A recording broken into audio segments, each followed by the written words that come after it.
حضرت ابو سعید خدری رضی اللہ تعالیٰ عنہ حدیث کے راوی ہیں، بخاری میں موجود ہے، ارشاد فرماتے ہیں کہ ہم ایک سفر پہ تھے، واپس آ رہے تھے، ایک جگہ رات کو قیام کیا، سونا تھا، بستی تھی، بستی کے لوگوں نے نہ کھانا پوچھا نہ پانی پوچھا، کوئی ضیافت نہیں کی۔ آدھی رات کا وقت آیا، پھر ایک بندہ دوڑا دوڑا آیا، کہنے لگا ہمارے سردار کو بچھو نے کاٹ لیا ہے، تم میں سے کوئی بندہ دم درود کر لیتا ہے؟ تو ایک صحابی کہنے لگے کر تو لیتے ہیں، پر تم نے چونکہ ہمیں کھانا پانی تک نہیں پوچھا، تم اگر دم کراؤ گے تو مفت نہیں کریں گے۔ بخاری پڑھ رہا ہوں، پیسے لگیں گے۔ کتنے پیسے؟ بکریوں کا ایک ریوڑ پورا۔ شارحین نے لکھا ہے 40 بکریاں۔ کتنے دما دیاں؟ او بھائی اس سے کوئی بندہ جواز نہ لے کہ پیسے لینے جائز ہیں، اس سے جواز نہ حاصل کرے۔ اب بات کو سمجھیں، پس منظر کیا ہے؟ پانی تک نہیں تم نے پوچھا۔ کچھ لوگوں کا علاج ہوتا ہے، انہوں نے کہا پیسے لیں گے دم کر دیں گے۔ صحابی نے کہا، حضرت ابو سعید خدری رضی اللہ تعالیٰ عنہ فرماتے ہیں وہ چونکہ تنگ تھے، بچھو کاٹ کے، اور سردار کو کہا چل تو صحیح نا۔ وہ صحابی گئے، سورہ فاتحہ پڑھ کے دم کیا، اور حدیث بخاری سے میں آپ کو دکھاؤں گا۔ لوگ کہتے ہیں دم کدھر سے آ گیا؟ بخاری پڑھ رہا ہوں، صحیح بخاری۔ شفا تو اللہ نے دینی ہے نا، رب کریم نے شفا دے دی۔ بکریاں لے لی، آ گئے جہاں آرام کر رہے تھے اس جگہ۔ صحابہ میں اختلاف ہو گیا، کچھ کہنے لگے بکریاں لینی چاہیے تھی، کچھ کہنے لگے نہیں لینی چاہیے تھی۔ حضرت ابو سعید خدری رضی اللہ تعالیٰ عنہ فرماتے ہیں پھر ہم نے فیصلہ کیا چپ کر کے سو جاؤ، صبح حضور کی بارگاہ میں جائیں گے۔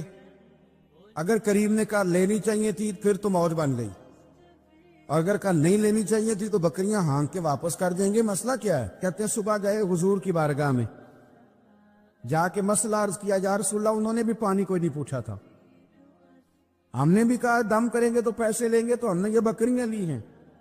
شارحین لکھتے ہیں 40 تھی شاید۔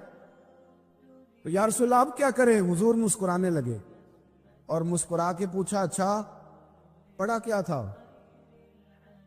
یا رسول اللہ سورہ فاتحہ۔ فرمایا سکھائی کس نے تھی؟ کہا یا رسول اللہ آپ نے۔ فرمایا پھر آدھی بکریاں میری ہیں آدھی تمہاری ہیں۔ اگر آج یہ ارادہ کر لینا کہ ہم نے لوگوں کو آسانیاں دینی ہیں، تو میرا یہ خیال ہے کہ صبح خیر نہیں خیر کثیر بٹنی شروع ہو جائے۔ اگر ہم یہ ارادہ کر لیں کہ میں نے لوگوں کو آسانیاں، وہ ہمارا مزاج نہیں نا، ہم آسانی لینا چاہتے۔ اگر ہم بحیثیت مسلمان تھوڑی تھوڑی خدمات سر انجام دینا لگے، تھوڑا تھوڑا سوچنے لگے، لیکن رسول کریم کی سوچ مبارک کیا ہے؟ بدر کے لوگ قیدی ہو کے آ گئے، کفار تھے وہ۔ اب حضور نے فرمایا فیصلہ یہ ہوا مجلس شورا میں صحابہ کی میٹنگ میں کہ فدیہ دیں گے اتنے پیسے تو آزاد کر دیے جائیں گے۔ کچھ لوگ ایسے تھے جو فدیہ نہیں دے سکتے تھے لیکن حساب کتاب لکھنا پڑھنا جانتے تھے۔ اب حساب کتاب کی تو دین میں بھی ضرورت ہوتی ہے نا، آپ کو وراثت تقسیم کرنی ہے، کئی کام کرنے ہیں، تو نبی پاک علیہ الصلوۃ والسلام نے بھی نا وہاں امت کا سوچا، اور میں تم اس طرح کرو مسلمانوں کے 10 بچوں کو لکھنا پڑھنا سکھا دو، میں تمہیں آزاد کر دیتا ہوں۔ وحشیت قوم کی فلاح و بہبود کے لیے جو نبی پاک کے نظریات ہیں، جو حضور کے افکار ہیں، ان 10 بچوں کو لکھنا پڑھنا سکھا دو۔ یار میری سوچ ہمیشہ یہ رہتی ہے کہ میرے بچے لکھ پڑھ جائیں۔ یہ کیوں نہیں سوچتا کہ میرے محلے کے سارے بچے اگر پڑھ جائیں گے تو یہ محلہ پڑھے لکھے لوگوں کا محلہ کہلائے گا، میرے سمیت لوگ کہیں گے کہ بڑی شستہ آبادی ہے۔ میری سوچ کیوں اڑ جاتی ہے کہ فقط میرا ہی بچہ آگے نکلے، تو اپنے فیض کو کھول کے عام کیوں نہیں کرتا؟ تو یہ کیوں نہیں سوچتا کہ جو شجرے سایہ دار ہوتا ہے نا میرے بھائی، وہاں جو بھی آتا ہے وہ پھل کھا کے جایا کرتا ہے، وہ جو بھی آتا ہے وہاں پھل کھاتا ہے۔ اپنے ایک ذہن بنائیں نفع دینے کا، ایک سوچ بنائیں کسی کا فائدہ کرنے، ارادہ کرے کسی کے کام آنے کا، کسی کے لیے بہتری کرنے کا، کسی کے لیے آسانیاں فراہم کرنے کا۔ کسی کو سہولت دینے کا. میرے رسول کریم سید عالم صلی اللہ علیہ وسلم نے توجہ دلاتے تھے. حضور علیہ السلام نے فرمایا درخت بھی لگاؤ, کھیتیاں بھی لگاؤ. یا رسول اللہ صلی اللہ علیہ وسلم کچھ ملے گا؟ تو حضور نے فرمایا اس کھیت سے, اس درخت سے جب تک کوئی جاندار فائدہ اٹھاتا رہے گا اللہ تمہارے نامہ اعمال میں نیکیاں درج فرماتا رہے. کوئی درخت ہی لگا دو, کچھ کاری دو. محمود غزنوی گزر رہے تھے, جب بوڑھے کو دیکھا اس کے ہاتھ کامتے ہیں تو پھر بھی وہ زمین کھود رہا ہے اور ایک درخت لگا رہا ہے. تو محمود غزنوی اس بوڑھے کو دیکھ کے نا تو بڑے حیران ہوئے, اس کے قریب گئے. تو دو قسم کی سوچیں ہوتی ہیں نا, ایک یہ سوچ ہوتی ہے کہ بڑا لالچی ہے, اس عمر میں بھی یہ کیا کر رہا ہے, یہ بھی سوچ ہوتی. اور ایک سوچ یہ ہوتی ہے کہ یار کتنا بھلا آدمی ہے, دیکھو اب بھی محنت کر کے گزر رہا. سوچ ہی ہے نا, منفی کر لیں یا مثبت کر لیں. تو محمود غزنوی آگے بڑھے اور آگے بڑھ کے نا تو آپ اس بوڑھے سے کہنے لگے کہ بابا یہ کیا کر رہے ہو؟ تو کہنے لگے میں درخت لگا رہا ہوں. تو کہنے لگے بزرگوں اب آپ کی جو عمر ہے نا, یہ عمر نہ تو آپ اس کے پھل کھا سکیں گے, نہ چھاؤں میں بیٹھ سکیں گے, اور آپ کو تکلیف بھی بڑی ہے. تو بابا جی محمود کو جانتے ہی نہیں تھے, پلٹ کے کہنے لگے بیٹا چلو میں نہیں پھل کھاؤں گا تو میرے پوتے تو کھائیں گے نا, میرے نواسے تو کھائیں گے نا. تو آپ چھوڑے مجھے, میں تو اگلی نسلوں کا بھلا کر رہا ہوں. اب یہ سوچ ہماری بڑی کم ہوتی, یہ بڑی کم سوچ ہوتی. پوتے کھائیں گے, نواسے کھائیں گے. تو محمود غزنوی بادشاہ تھے, بڑے راضی ہوئے, کہنے لگے یار بابا تیری تو سوچ بڑی شاندار ہے, قوم کا نفع کرنے والی سوچ ہے. اس نے کہا ایک تھیلی اشرفیوں کی بابا جی کو دے دو. بابا جی نے نا وہ تھیلی اشرفیوں کی جب قبول کی, پکڑی, تو بابا جی بڑے مسکرائے. محمود کہنے لگا کیا ہوا؟ تو فرمانے لگے بیٹے تم نے تو کہا تھا کہ میں اس کا پھل نہیں کھاؤں گا, میں نے تو ابھی لگایا نہیں ہے, اللہ نے پھل مجھے پہلے ہی عطا فرما دیا ہے. تم تو کہہ رہے تھے کہ پھل نہیں کھاؤں گا, ابھی تو لگایا نہیں تو اللہ نے پھل دے دیے. محمود بڑا راضی ہوا, اس نے کہا یار بابا تو بڑی اونچی سوچ کا مالک ہے, ایک تھیلی اور دو بابا جی کو, اور دے دو ایک تھیلی. ایک اور تھیلی دی بابا جی کو, تو بابا جی پھر ہنسے, کہنے لگے محمود میرا خلوص دیکھ, میں اللہ کے بندوں کا نفع کرنا چاہتا تھا نا, تو میں نے ابھی لگایا نہیں. لوگوں کے باغ میں سال میں ایک دفعہ پھل لگتا ہے, اللہ نے مجھے 2 دفعہ پھل عطا کر دیا. محمود نے کہا تیسری بھی دو بھی بابا جی کو تھیلی. آپ سوچ تو بنائیں نا صاحب. ہم یہ سمجھتے ہیں کہ شاید یہ محدود ہو جائے گا, میں کسی کے بچے کو پڑھا دوں گا تو شاید وہ میرے بچے کا نصیب لے اڑے گا, میں کسی کو کچھ دے دوں گا تو شاید وہ ادھر سے آ کے نا تو ہمارا کام خراب کر جائے. او بھائی ایسا نہیں ہوتا, اس کو سمجھ. میرا رب تو بڑا کریم ہے, تو بانٹتا جاتا ہے تو اللہ تجھے نوازتا جاتا ہے, تو دیتا جاتا ہے تو اللہ تجھے عطا کرتا جاتا ہے. آپ یہ ذہن بنائیں, کسی کا فائدہ کرنے کا, کسی کا نفع کرنے کا, کسی کو کچھ دے ڈالنے, کسی کے اوپر رحمت کی برکھا برسانے کا آپ ارادہ کریں, اللہ تبارک و تعالیٰ آپ کو نواز دے گا. ہم جہاں بیٹھے ہوتے ہیں نا لوگوں کو ہماری ضرورت ہوتی ہے. حضرت عبداللہ ابن عمر رضی اللہ تعالیٰ عنہ نے 100 دینار الگ کر کے رکھا ہوا تھا, پورا 100 دینار, بہت بڑے پیسے ہوتے تھے اس زمانے میں. تو آپ کے بچے کہتے کہ ابا جی یہ پیسے سائڈ پہ کیوں رکھے ہوئے ہیں؟ تو فرماتے پتر یہ میں نے لوگوں کو ادھار دینے کے لیے رکھے ہوئے. خاصی مشکل بات نہیں کر دی میں نے, ہماری تو دکانوں پہ لکھا ہوا ہے ادھار بند ہے, موٹا کر کے لکھا ہوا ہے ادھار بند ہے, یعنی نقد والے آ جاؤ, ادھار والے بالکل نہ آنا. تو ادھار کون لیتا ہے؟ امیر آدمی. او بھائی سنیں, ادھار کون لیتا ہے؟ غریب آدمی.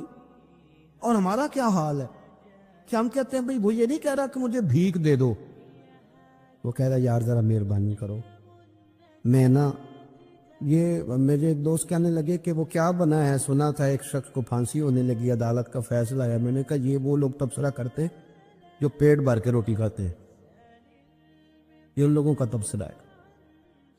وہ پیٹ بھر کے روٹی کھاتے ہیں، رات تبصرہ کریں گے، فیس بک پہ اپنی رائے دیں گے، لیکن جو آدمی آدھا کلو گھی صبح فیکٹری جانے سے پہلے گھر دے گیا تھا نا، وہ جب رات کو آتا ہے تو اس کی بیوی ڈرتے ہوئے اسے یہ نہیں کہتی کہ وہ عدالت کے فیصلے کا کیا بنا ہے، اس کی بیوی تو اس کو کہتی ہے کہ وہ جو آپ گھی لائے تھے وہ ختم ہو گئے۔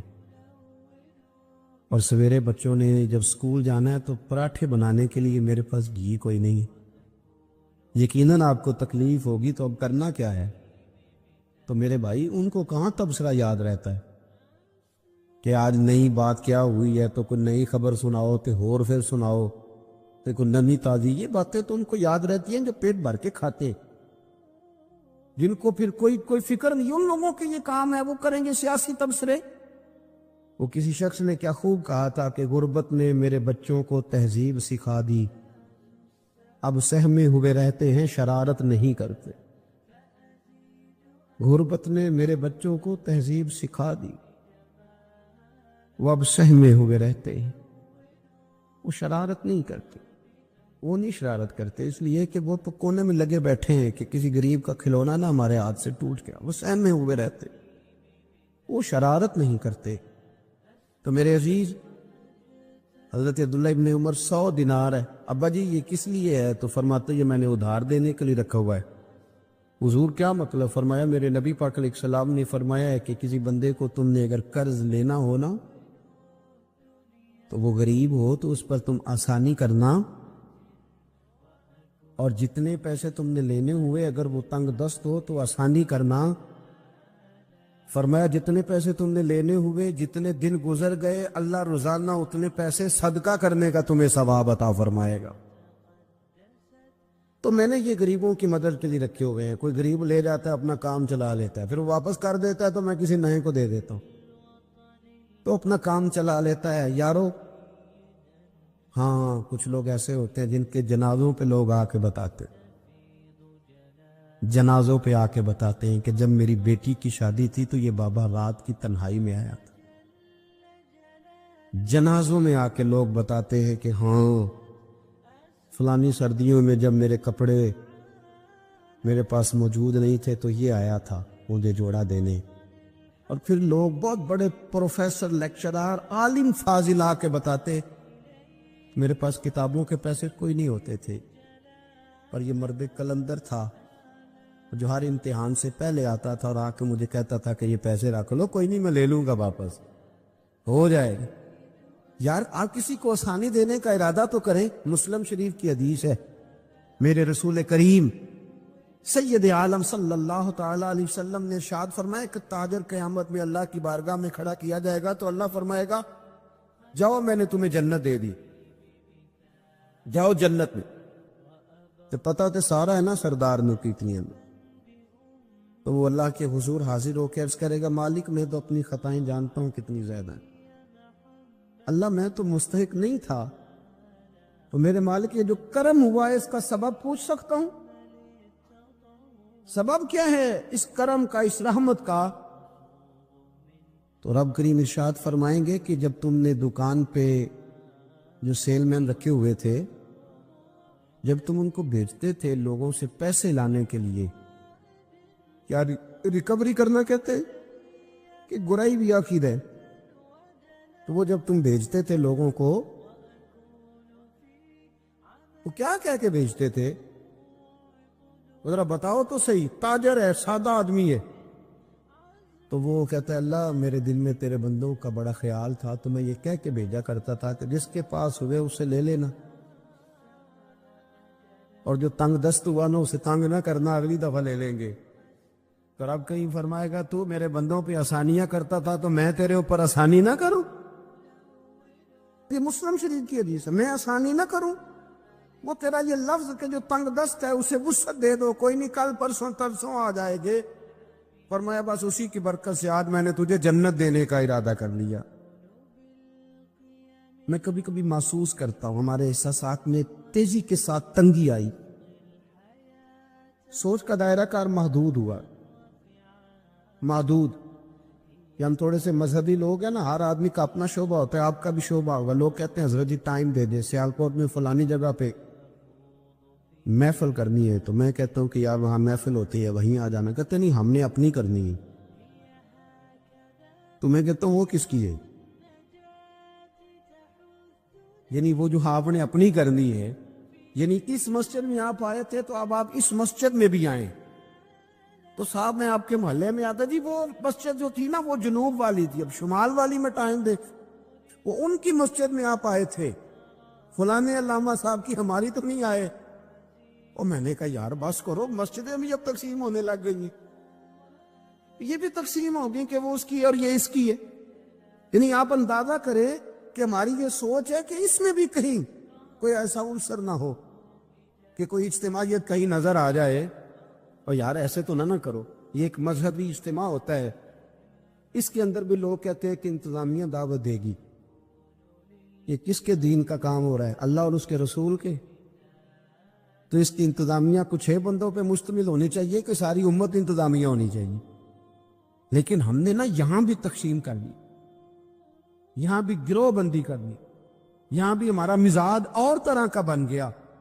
اگر آپ کا دل بڑا ہو جائے، تھوڑا اللہ کے بندوں کو آسانی دے. میں کہا کرتا ہوں جنت بہت بڑی ہے میرے بھائی، مہربانی کر طرح دوسرے کو بھی جگہ دے، وہ بھی جنت میں داخل ہو جائے. وہ بڑی وسیع ہے، تو تھوڑی مہربانی کر، اتنا محدود نہ کر اس کو، تھوڑی سی نا آسانی کر. اللہ بڑا کریم ہے، جگہ دے انشاءاللہ تعالیٰ. جو کسی اور کا مرید ہے وہ بھی جنت میں جائے گا اللہ کی فضل، وہ بھی جائے گا، پر تھوڑی گنجائش دے، محل دے کے وہ بھی جائے گا. ہم نے تو بڑا محدود کر کے رکھا ہوا. میرا خیال ہے مشکل سے 25-30 لوگ ہیں اگر ہم جانے تو اپنے محلے میں سے، باقی تو سب کے لیے ہم نے بین کر دیا. خدا را یوں نہ کرے، اس سے دقت ہوگی. داتا گانجی بخش علی حجویری رحمت اللہ تعالی علیہ کشف المعجوب میں فرماتے ہیں کہ ایک شخص نہ پہاڑ کی چوٹی پہ عبادت کرتا تھا، تو لوگ اس سے ملنے کے لیے جایا کرتے تھے. تو رستے میں نا ڈھلان بڑی سخت تھی، لوگ اس کے اوپر سے جب چڑھ کے جاتے نا تو اکثر لوگ گر جاتے. اس کے دل میں ایک دن خیال آیا کہ یہ ڈھلان نہ ہوتی تو کیا ہوتا. تو رب کریم نے اس وقت کے پیغمبر علیہ السلام کو وہی فرمائی کہ اسے کہو تو میری تخلیق پہ اعتراض کرتا ہے، نہ ہوتا تو کیا ہوتا. فرمایا اسے کہہ دو کہ تیرا نام میں نے اپنے نیک بندوں کی صف سے کاٹ کر نافرمانوں کی صف میں لکھ دی. وہ کہہ دو. اللہ کے نبی نے پیغام دیا تو وہ سجدے میں گر گیا. وہ تجھے کیا ہوا؟ کہنے لگا حضور آپ نے کہا ہے نا کہ اللہ نے میرا نام لیا. میں کہاں، اور میرے رب نے میرا نام لے لیا ہے. حضور چلے، میں تو سمجھتا تھا میں کسی کھاتے میں نہیں، اللہ نے میرا نام لے لیا، یعنی میرا نام. اسے تو وجد ہو گیا. وہ پیغمبر کی بارگاہ میں عرض کرنے لگا حضور آپ میرا پیغام اللہ کے حضور عرض کر دیں گے؟ کہا ہاں میں کہہ دوں گا. تو وہ عرض کرتا ہے حضور اللہ کی بارگاہ میں یہ عرض کیجئے کہ یا اللہ میرے لیے جہنم کا فیصلہ تو ہو ہی گیا ہے، لیکن مالک میرا دل کرتا ہے کہ میرا وجود اتنا بڑا کر دے، اتنا بڑا کر دے، تو قادر ہے اتنا بڑا کر دے کہ ساری دوزخ میں ہی پورا آ جاؤں. اللہ میرا دل نہیں کرتا تیرا کوئی اور بندہ جہنم میں جائے. میری طبیعت نہیں مانتی کہ تیرے محبوبوں کا کلمہ پڑھنے والے، تیرے نبیوں کا کلمہ پڑھنے والے دوزخ میں چلے جائے. اللہ تو ساری دوزخ میرا وجود بڑا کر کے نہ تو بھر دے. آواز قدرت آئی، نبی سے فرما دیجئے کہ یہ اگر میرے بندوں سے اتنا پیار کرتا ہے تو میں اس سے پیار نہ کروں. اسے کہہ دیجئے اس کے گناہ بھی بخش دیے، اسے ولیوں میں بھی شامل کر لیا، اور قیامت میں یہ جس جس کی سفارش کرے گا اللہ سب کو جنت عطا کر دے گا. پر یہ ہے کہ پروگرام ہی نہیں ہے. حضرت خواجہ حسن بصری رضی اللہ تعالیٰ عنہ یہ حضرت علی کے شاگرد ہیں، مولا علی شیر خدا کے شاگرد ہیں. اور ایک روایت ایسی بھی ملتی ہے کہ بچپن تھا ان کا تو نبی پاک کے گھر چلے جاتے تھے. تابعی ہے، بہت چھوٹے تھے جب حضور کا وصال ہوا، صحابہ کے شاگرد ہیں. ایک دفعہ حضرت ام سلمہ کہتی ہیں کہ نبی پاک صلی اللہ علیہ وسلم کا بچا ہوا پانی پڑا تھا تو وہ بھی حضرت حسن بصری اٹھا کے پی گئے. یعنی حضور علیہ السلام کا جھوٹا پینے کا بھی اللہ نے انہیں لعاب دہن شدہ پینے کا بھی بڑے صاحب بصیرت تھے۔ ایک بہت مالدار 30 سال کا نوجوان آ گیا، عبد الواحد زید۔ حضور میں نے مرید ہونا ہے۔ آپ نے فرمایا تو میرا بھائی بن جا، مجھ سے دین سیکھ، مرید ہو کے کیا کرے گا؟ کہنے لگا حضور میں باریکی تک پہنچ گیا ہوں، بھائی تو شریک ہوتے ہیں، تو مجھے بھائی نہ بنائے، مجھے غلام بنائے۔ تابع داری وہی کر سکتا ہے جو غلامی کرے، بھائی تو شریک ہوتے ہیں، وہ تو مقابلہ کرتے ہیں، غلام بنائے۔ تو حضرت حسن بصری، حضرت عبد الواحد بن زید رحمۃ اللہ علیہ فرماتے ہیں میں کروڑ پتی تھا، ہیرے جواہرات کا ٹھکانہ ہی نہیں تھا۔ تو حضرت حسن بصری رحمۃ اللہ علیہ فرمانے لگے تیرا میرا سٹیٹس ایک نہیں، تو میرا غلام کیسے بنے گا؟ تیرے گھر میں تو خود 20 غلام ہے، تیرا میرا سٹیٹس نہیں، میں غریب آدمی ہوں، ایک وقت کھا لیتا ہوں، 2 وقت بھوک کاٹ لیتا ہوں، تو شہزادہ ہے، سٹیٹس نہیں بنے گا۔ عبد الواحد بن زید گھر گئے، اپنے غلاموں کو کھڑے کھڑے آزاد کر دیا، رشتہ داروں کی لسٹ بنائی، سب کو دعوت کھلائی، جو گھر کے اندر مال دولت تھا ان میں بانٹ دیا، باقی پڑوسیوں کو دے دیا، جو کپڑے پہنے ہوئے تھے وہ بھی اتار کے صدقہ کیے، ٹاٹ کا لباس پہن کے حضرت حسن بصری کے سامنے آ کے کھڑے ہوئے۔ خواجہ حسن بصری نظر اٹھائی، کہا اچھا یہ حال کیسے ہو گیا؟ کہا حضور ہر شے بیچ آیا ہوں۔ کہا کیوں؟ فرمانے لگے آپ نے کہا تھا تیرا میرا سٹیٹس نہیں، اب تو ایک ہو گیا ہے نا، اب تو سٹیٹس ایک ہو گیا نا، اب غلامی ملے گی؟ آپ نے فرمایا 3 شرطوں پہ قائم رہنا، 3 شرطوں پہ۔ ایک، اللہ والوں پہ زندگی میں اعتراض نہ کرنا، کبھی اللہ تعالیٰ کے بندوں پر اعتراض، کوئی چیز نظر آئے بھی تو شکوہ نہ کرنا، سمجھ لینا کہ میری نگاہ کی غلطی ہے۔ اور دوسرا، روز اپنے اوپر محنت کرنا، محبت کم نہیں ہونی چاہیے، بڑھنی چاہیے۔ اور تیسرا فرمایا مجھے کہنے کی ضرورت نہ پڑے، کہنے کی ضرورت، تجھے اشارہ سمجھ جانا چاہیے۔ عبد الواحد بن زید کہنے لگے حضور ملے گا کیا؟ آپ فرمانے لگے یہ تیرا مطالبہ بھی غلط ہے، وہ تو بعد کی بات ہے، ملتا کیا ہے؟ غلامی میں آ گئے۔ فرماتے ہیں 30 سال نوکری کی حضرت کی، 30 سال۔ لوگ کہنے لگے بابا پھر ملا کیا؟ فرمانے لگے تم نے بھی مطالبہ غلط کیا ہے، یہی تو میں کر بیٹھا تھا۔